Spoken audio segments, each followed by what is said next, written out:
fellow panelists have already talked about कि disruption आ नहीं रही है, disruption आ चुकी है.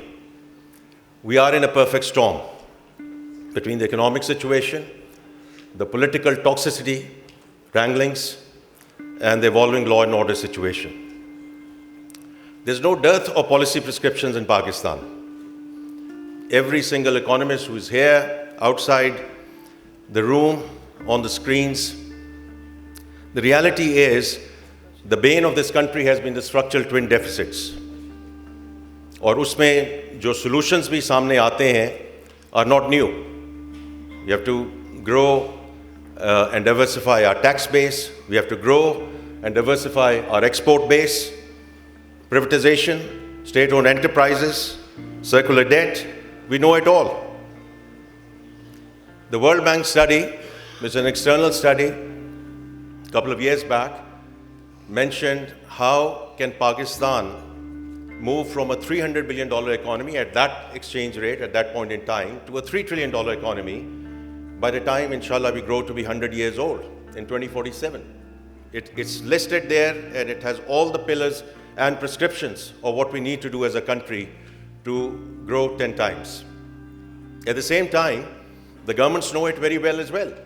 In 21, the staff level agreement and the letter of intent, which was signed by Prime Minister Imran Khan's administration.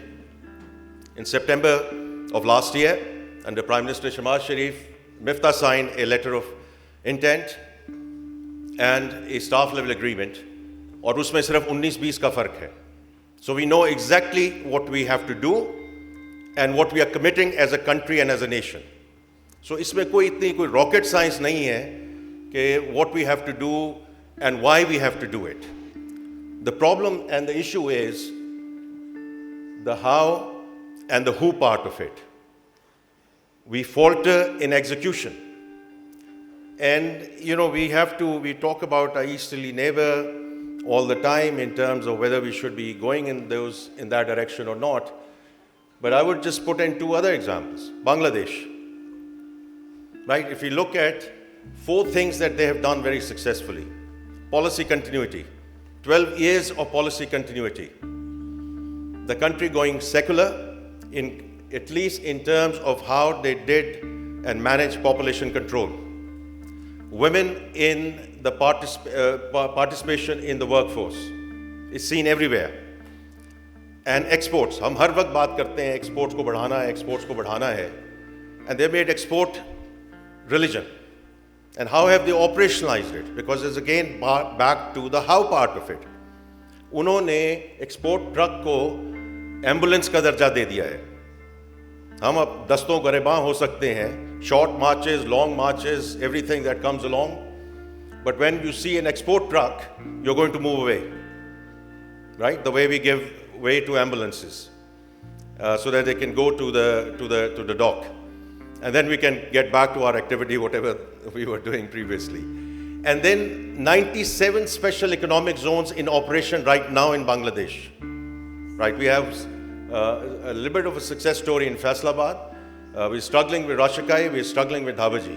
97 special economic zones. So there are countries who have done it. And then Singapore, right? Someone mentioned Singapore as well. And, it's rags to riches story, right? It's the first world country now. And Professor Kishore Mehbubani, very recently I saw his clip. And he said the secret formula for Singapore, MPH, meritocracy, pragmatism, honesty. And that's where the who part comes in, which is governance. And governance 101, basic competence, right team, at the right time, at the right place, timely decisions, timely execution. मैं हमेशा ये बात करता हूँ, छोटे से छोटा इदारा हो, बड़ी से बड़ी हुकूमत हो. Timely decisions, timely execution. That's how you need to take it forward, and therefore leadership matters.